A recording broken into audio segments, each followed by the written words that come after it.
ये कहानी है उस लड़के की जिसने एक छोटे से शहर में चाय बेचते हुए अपनी जिंदगी की शुरुआत की और आज वह देश का प्रधानमंत्री बन गया।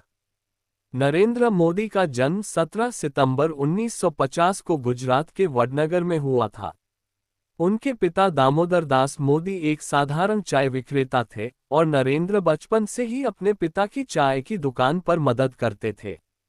गरीब परिवार से होने के बावजूद नरेंद्र के दिल में बड़ा सपना था।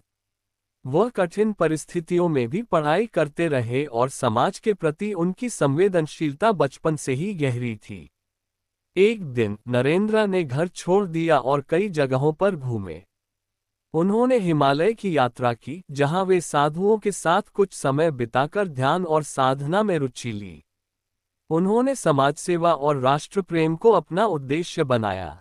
वह राष्ट्रीय स्वयंसेवक संघ (आरएसएस) से जुड़ गए, जहां उन्होंने अनुशासन, संगठन और सेवा के महत्व को समझा।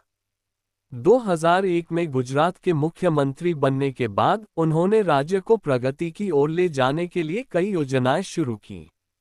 उनके नेतृत्व में गुजरात में विकास की रफ्तार तेज हो गई और जल्द ही वे राष्ट्रीय राजनीति में उभरने लगे।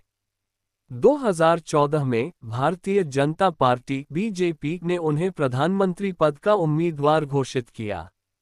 उनके नेतृत्व में पार्टी ने भारी बहुमत से चुनाव जीता और नरेंद्र मोदी भारत के प्रधानमंत्री बने।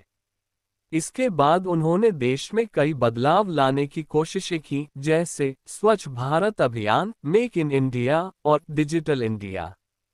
आज नरेंद्र मोदी का नाम सिर्फ भारत में ही नहीं, बल्कि दुनिया भर में जाना जाता है।